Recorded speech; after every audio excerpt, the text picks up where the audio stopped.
Malipayong dayong kilom-kilom Subo, Kabisayan ug Mindanao. Gikan diri sa Bukirang Barangay sa Kasili sa Konsolasyon uban ni Dr. Iris ug ni Sibi.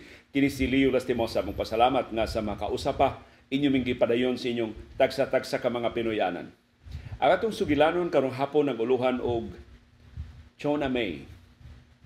Kay numdum tiyali mo 12 ka tuig ang nilabay karong adlaw, Pebrero 6 atong 2012. Nagkatibuag ang mga Subuanon, nangatkat sa bukiran ng mga barangay, nibiya gikan sa ilang mga Pinoyanan, nibiya gikan sa ilang mga trabuhan, nagsakwat sa ilang mga kabtangan, hasta mga baboy, hasta mga iro gipang sakwat, gipang biyaan sa kabalayan. Nakakita og katre nga kawayan nga gisakwat samtang nagdagan sa kadalanan gikan sa Pasil, gikan sa Ermita, gikan sa Carbon, gikan sa Sawang Calero, padung sa Busay, padung sa bukiran nga mga barangay sa Cebu City. Ug nahitabo ni sa ubang bahin sa Cebu Province ug sa atong silingan nga probinsya sa Negros Oriental. Unsa may nahitabo sa mga Subuanon o sa mga Negrense, 12 ka tuig ang nilabay karong adlaw nganong hilabihan man nilang hadluka, labihan man nilang lisanga. Ang unang detalye nga nito mao hantod karon wa gyud ni mahusay unsa ka tinuod o kinsay ni naghimo ini. Doon na kuno'y tao nga nisyagit og Chona May diya sa merkado sa Carbon. Pagkadungog sa mga tao og Chona May, nanagan. Kay gipaingon og tsunami, maoy gisyagit. Or katumaon nangita lang sa iyang anak nga si Chona May. Wa gyud na ma-resolver hantod karon. Daghan kay mga bugal-bugal, daghan kay mga huhungihong, daghan kay sumpay-sumpay nga mga istorya, pero hantod karon 12 years later, wa pa gyud na mahusay kinsa gyud ni syagit anang Chona May. Chona Bay bagi gisyagit o nisyagit pa og tsunami. Nga mo'y atong common nga itawag sa mga dagko nga bawd. Pero ang kahadlok sa mga Subuanon o sa mga Negrense, dunay sukaranan sa tinuod nga mga panghitabo. Kay atong Pebrero 6, 2012, alas 11:49 sa buntag, tinalang kagutlo mag-utong tutok na. Dunay kusog kaing linog nga nitayog sa Negros Oriental ug sa Subo. Ang epicenter nahimutang sa Tayasan sa Negros Oriental. Ang linog nisukod og magnitude 6.9 perting kusuga. In fact, ang tayog sa Tayasan o kasilinganan ng mga lugar sa Negros Oriental niabot og intensity 8, destructive kaayo.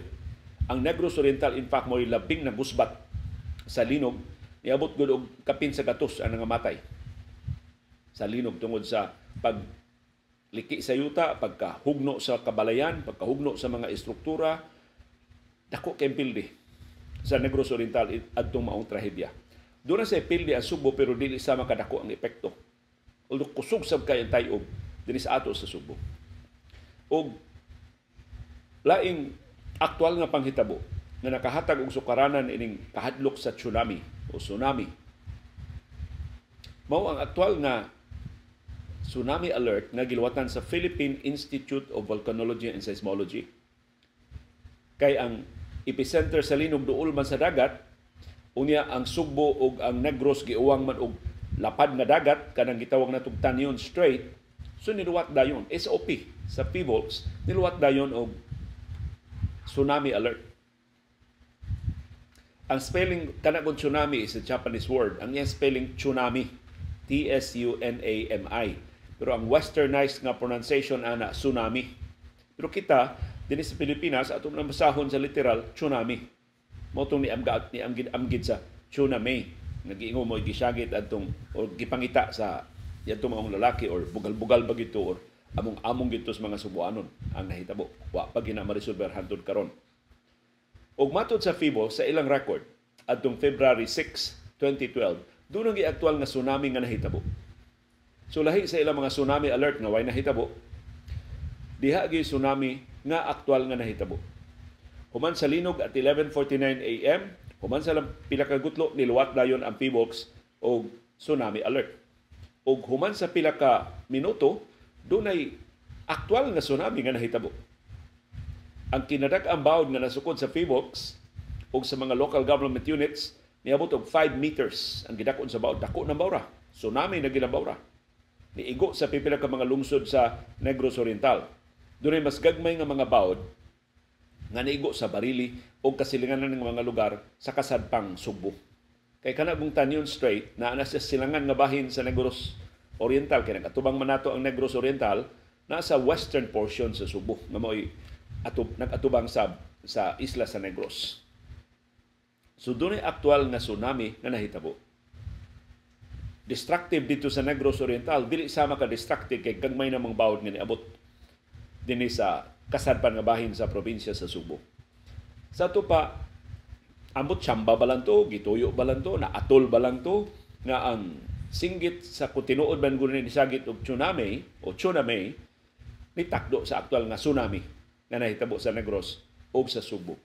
Pero igo ba ng sukaranan nga makurat pag-ayo ang mga Subuanon, mahadlok pag-ayo ang katawhan nga biyaan na lang ang ilang kabtangan, biyaan na lang ang ilang mga trabahoan, biyaan na lang ang ilang mga Pinoyanan, kay mubakwit nga to sa mas taas nga mga lugar, sa bukiran nga mga barangay. Na 12 years later, wa pa jud ko ka dungog og real assessment. Unsay angayan natong himuon kung si Bako doon na say mosyagit og tsunami, kung doon na say kalandrakas nga mahitabo magdinaganay na sabtang ato sa bukirang mga barangay, or doon na say mga pagpanghadlok nga motumaw nga motuo ang katawhan, unsaon man nato sa pagsagang, unsaon man nato sa pagprevent. Kung mahimo kay ang labing maayo gid unta nga wa na lang gyud kagugang, wa na lang gyud misinformation, wa na lang gyud sayop nga kasayuran nga mokatap. Unsaon man nato sa pagbadlong. Or kung si Bako makasugod na og dagan ang mga tao, unsaon man nato sila sa pagpugong, unsaon man nato sila sa pagpahibaw sa tukma nga kasayuran. Or kung nakaabot na sila sa bukiran nga mga barangay, unsaon nato pagpakalma sa sitwasyon, unsaon nato pagsiguro nga dili pangawaton ang ilang gibiyaan nga mga kabtangan, dili hilabtan ang ilang gibiyaan nga mga Pinoyanan. Wa gyud ko ka subay, wa ko kabantay na dunay local government unit nga nangu o bisan ang mga national government agencies like the National Disaster Risk Reduction and Management Council o bisan ang Office of Civil Defense, wa ko kadungog nga dunay nihimo og assessment ba aron makahimo ta og template aron nga sa sunod higayon si Bakulayo ra to mahitabo na sabto, doon na natay tukmang mga lakang nga dangpan, doon na natay tukmang mga giya nga sundon. Bisan ang FIVOLCS, wa ko kadungog nga doon na sila, although di man na trabaho sa FIVOLCS ang pag-andam sa communities, although kabahin na silang education campaign, information campaign sa publiko. So karong hapon, uban sa inyong tabang, atong sublion ang nahitabo 12 years ago today, karong adlaw na pugduha ka tuig ang nilabay, ug unsa may atong ikasugyot aron nga di na to mahitabo pag-usab, or kung nga ato maminusan ang kagrabe sa epekto adto kay grabe magyud kay kahadlok. Di na paghantod na pagkagabi, di na mamauli ang katawhan sa ilang mga Pinoyanan sa kahadlok nga doon nagay tsunami tinuod nga mahitabo. Kay doon na magay aktual gud nga tsunami unya. Kana ba yung tsunami posible mulungtad ng pila ka oras. So doon na bagyo sukaranan sa tinuod nga panghitabo. Ang kahadlok sa mga tao, wa lang ginakapasalig nila nga limitado ra dito sa Negros Oriental. Wa ta maapektuhi kayo dinhi sa Subo adtong maong tsunami alert nga giluwatan sa FIVOLCS. So bisan dili takos isip magsisibya mo sugod ko sa akong sugyot unsaon ni nato sa pagbadlong. Pinaagi namong mga magsisibya. I think ang mga radio o TV stations adtong 2012 napakyas sa pagpakalma sa sitwasyon. Kay kalit man sa gud kaayo ang panghitabo, sa diyang nahibaw ang mga radio o TV station sa pagdinaganay, daghan na kay nagdinaganay. Unsaon pa man to nimo sa pagprevent. So I think ang kapisanan ng mga broadcaster ng Pilipinas, mao may labing dakong grupo sa mga broadcasters dinhi sa Subo o sa ubang bahin sa Pilipinas. Dunay protocol na kung doon na gani susamang mga sitwasyon nga ingon ini, automatic dayon kung tawag alam itong dinungan nga broadcast, full broadcast. Mag-full broadcast dayon sila. So doon na sa template ang KBP. Mo na ikong sugyot. Mag-designate na daan ang kapisanan ng mga broadcaster ng Pilipinas sa radio station nga kinakusgan og signal, labing stable og signal, na maklaro sa ubang mga radio stations aron nga mag-full broadcast. Kaniadto ang full broadcast, magtinuganay sila telepono, ya direkta sa mga telepono ang ilang broadcast, pero filtered mo ng telepono. So ang gibuhat namo sa una sa mga full broadcast na among gipahigayon sa taragsaong mga sitwasyon katong nga dagkong bagyo, katong nga dagkong relief campaigns nga atong gilusad sa kapisanan ng mga broadcaster ng Pilipinas sa dihang ako pay chairman. Ang among gihimo, ang anchor nga radio station monitoron sa ubang radio station unya gikan na lang on air. Ang on air na lang nga broadcast mao i-hook up, mao isibya sa ubang mga frequencies sa ubang mga radio stations. So ang impresyon sa publiko, mutingog ang mga tanang magsisibya sa Subo, isip usa. Maghiusa sila. Yung mag-designate na daan ng mga anchors. Of course, ang unang anchors mo, ang anchor sa anchor station, katong istasyon na itong gamiton isip anchor sa full broadcast, unya mo reinforce na ang ubang mga anchors. Either pinakaroon, daghan naman kayo mga teknolohiya, pinagi sa Zoom, pinagi sa Facebook Messenger, pinagi sa Viber, o sa pag-join, or personal gyud mo adto sa studio. Aron nga, magtapok dito ang mga broadcasters na mag-anchor sa full broadcast hangtod mo karma ang sitwasyon. Kaya para nako kung naka-full broadcast pa dayon ang KBP atong February 6, 2012, di man tiyali na dito mabadlong pero napakalma to. Kaya ang katawhan di ba sa makabati dayon balita diha dayon. It will take some time. So, imbis sa mga tao mo apil na sa hinuon og biya sa ilang mga sakyanan, sa kadalanan kay modaga na sa apil, pagkadungog nila sa full broadcast, motingog ang mayor, motingog ang FIBOLS, motingog ang mga scientists, motingog ang Office of Civil Defense, motingog si Defense Secretary Gibo Teodoro, motingog ang mga persons sa authority. Mukalma sila. Dili day tinuod. Dili day ta mo apil. Na misinform na din na dinaganay sa daan. Pero sila nanunggan nga alternatibong kasayuran. So, ingon sila, tinuod kita ni. Kaya dadagos carbon ang tsunami, padung na din sa ato, dagan sabta. Kay, kung imo ba yung subayon ang dinaganay sa mga tao, anam-anam ba ito? Wa ba ito diha-diha dayon nagdinaganay ang tibok Subo? Nagsugod sa taga-carbon, mga mamaligyaay sa carbon nagdinaganay. Of course, gikas carbon, makaagi ka sa Freedom Park, makaagi ka sa Magallanes, makaagi ka sa University of San Jose Recoletos, makaagi ka sa Borromeo, musubay ka sa Pilopes, makaagi ka sa Colon, makaagi ka sa Osmeña Boulevard, makaagi ka sa Tiangco. So tanang naagian nga kadalanan ninunot tungod sa kadaghas mga tao nga nagdinaganay. Kaya wa namang yung panahon sa pagpangutana. Pero kung diha pa doon tayo full broadcast, ang mga sakyanan makabati sa ilang mga radyo sa sakyanan, wa man sila kapilian kay tanang FM o AM stations mag full broadcast.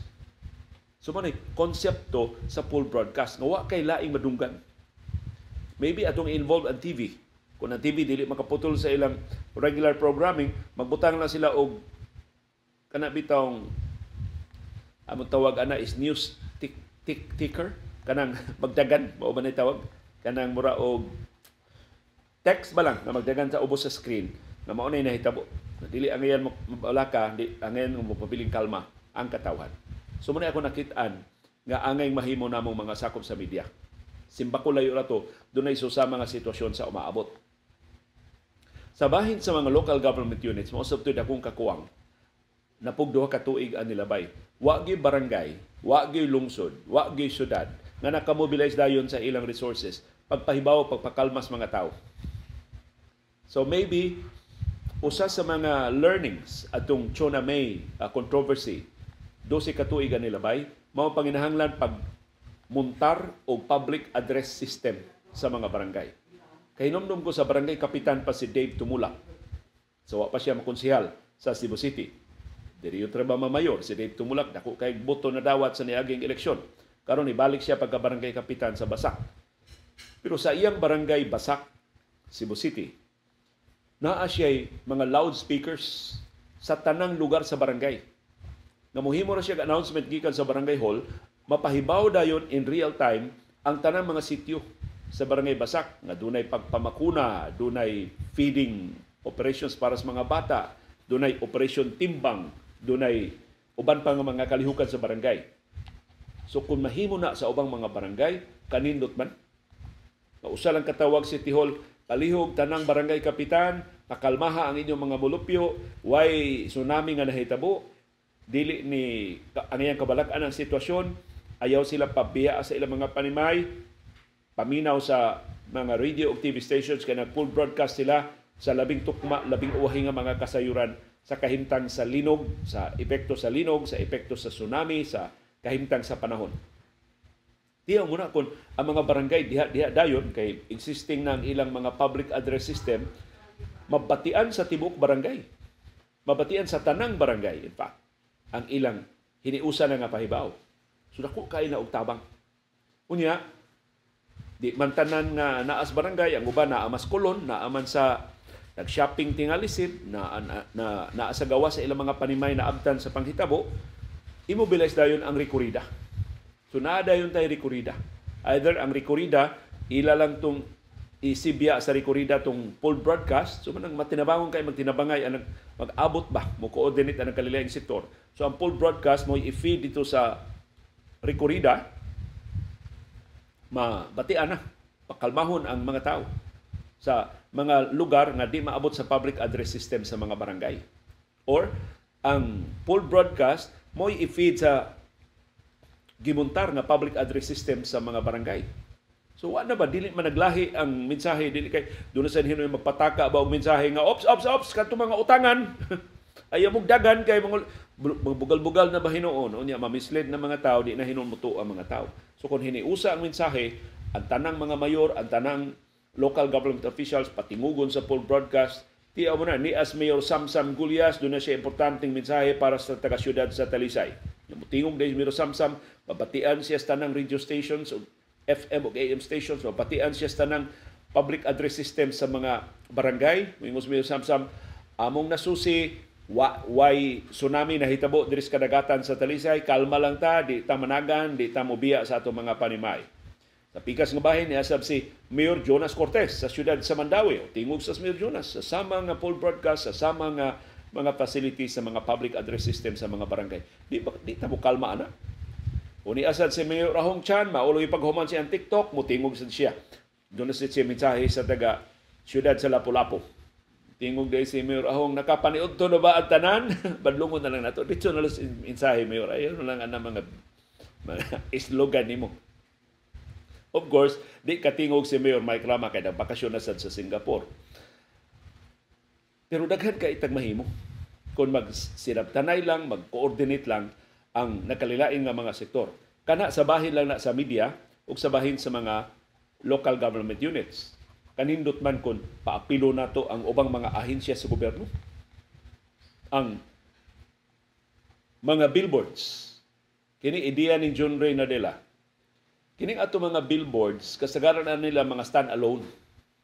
No kanang I don't know karon na usab na ba, pero sa among panahon ang mga billboards butangan lang sila o mga SD cards o unsa nila ibutang nila or USB cards ra ganito ang ibutang, mga USB ra dili na card ang USB, butangan lang USB to dito ang tanang files. Unya mag-i-loop na lang na ang materials, mga video, mga graphics tanan i-loop na lang na. Magsige na lang siya balik-balik og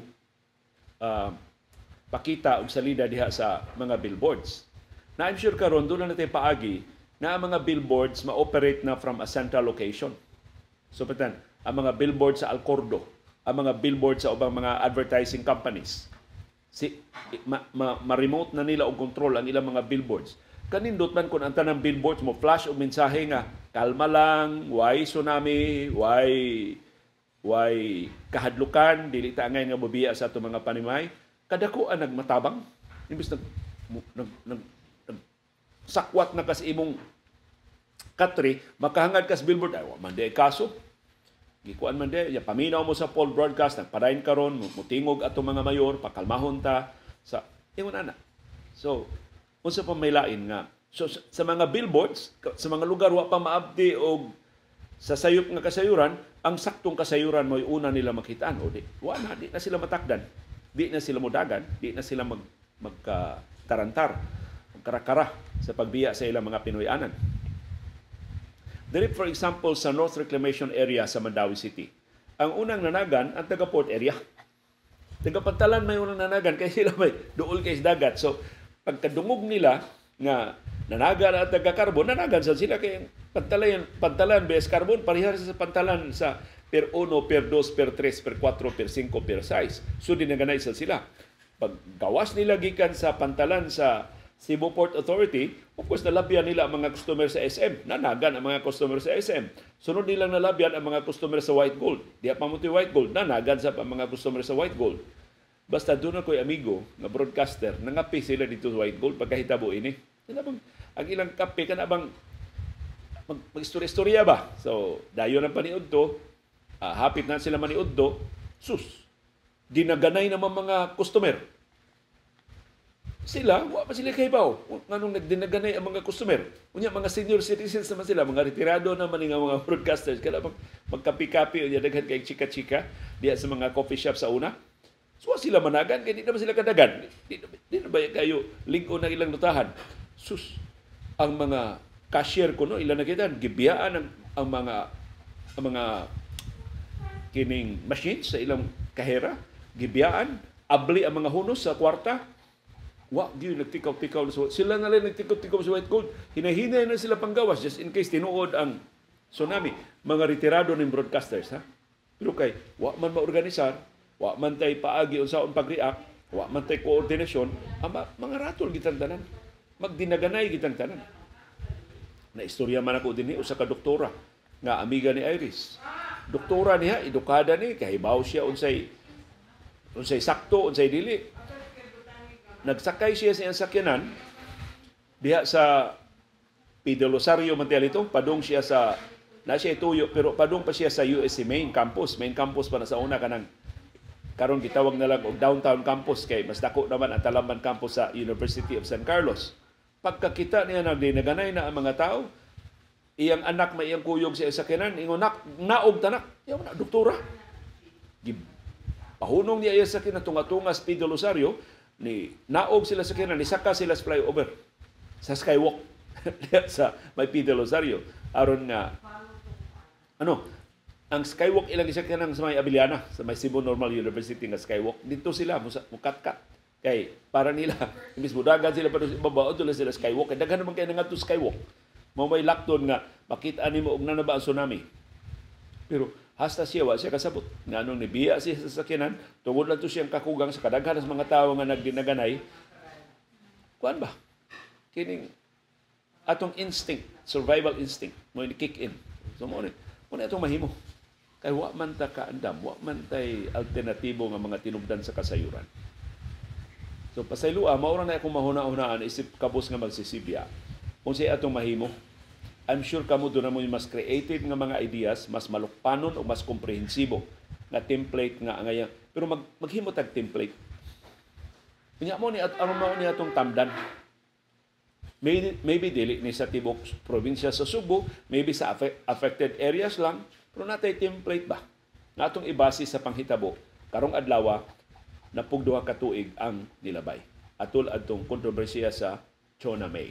Dinis atong siyudad o sa probinsya sa Subo nga eventually nanakod hasta dito sa Negros Oriental. So hasta kuno sa Negros Oriental pagka kay ang mga radio stations imbis mo pakalma ni-report naman hinuon naghimo na mag-global block coverage. Uni ana mga tao nagdinaganay na gikan sa Puente padung na dito sa Capitol site, gikas Capitol site ni saka pagyud ngadto sa Opera. Imbis mo pakalma gihulagway naman hinuon na dinaganay. Adi ang mga tao dagan sa tao kakuyaw naman ani sitwasyon na. So wa gi nakadagbuot nato. Dili matawag batang irresponsable, matawag batang mga ilarunon, matawag batang mga nagpataka lang, maybe all of the above, pero kitang tanan mga biktima. Kaya wa man to masukad na hitabo din sa ato. Pero 10 years ago, ang social media dili pa ingon ini karon kakatap. Sa ato pa kining fake news wa ni magsugod sa social media. Ang fake news diha na ni sawa pa ang social media. In fact, ang fake news nahitabo sa panahon pang Hesukristo. Katong pasangil nga si Hesukristo, mao kini mao kana, fake news man to. Pero nituo ang mga pari, nituo ang kadaguas gobyerno gibitay nila, gilansang nila sa krus. Si Hesukristo lansang sa krus tungod sa fake news. So diha na ning pagpakatap og sayop nga mga kasayuran ni evolve na lang ang nagalilain nga mga paagi sa pagpakatap. Karon masayo na lang pinagi sa social media. Pila ka tuig gikan karon, maybe dunay laing mas paspas pagyud, mas makalilisang pagyud nga porma o plataporma nga mopakatap og sayop nga mga kasayuran. Busa, angayan tang nga mag-alerto, angayan tang nga magbantay, angayan sa tang mo innovate, angayan sa tang nga mo adapt, angayan sa tang nga mo usab sa mga paagi sa paghipos og sakto nga mga kasayuran aron dili ta mailad, aron dili ta matunto, aron dili ta malingla, aron dili ta maapil og dagan in town nga way direksyon nga mga kasayuran nga gihatag nato. So mo na akong hangyo ninyo karong hapon, unsa inyong ikasugyot aron dili ta malingla ining mga syagit-syagit, aning mga sayop nga mga kasayuran, unsay paagi aron nga ato dayon makurian sa labing dali nga panahon. Di man nimo kalikayan, doon naman mo pakatap og sayop nga kasayuran. Unsa may mga paagi nga atong madangpan as a community, as an individual, as a country, as a planet, as a people, aron na dili imbis mo katap ato dayon mabadlong, ato dayon makurian pinagi sa sakto nga kasayuran. So palihog, tabangi mi, pun-i, kining atong nahisgutan karong hapon sa inyong kaugalingon nga mga kasinatian, sa inyong kaugalingon nga mga panglantaw. Tingali, makasugod tag himog template. Unsaon na to sa pagbadlong, ang pagkatap sa sayop nga mga kasayuran, ginamit ang atong pait nga kasinatian, karong adlaw, napugduha ka tuig ang nilabay. Pebrero 6, 2012, diyang nailad tang tanan sa Chona May. Uban ni Dr. Iris ug ni CB diri sa Bukirang Barangay sa Kasili sa Konsolasyon kini si Leo Lastimosa. Magpasalamat sa iyong padayon nga pagsubay, pagsunod ug pagpaminaw. Sa atong panahom dayong kilom-kilom. Daghang salamat CB girl, the bing bing girl, the bing bing girl.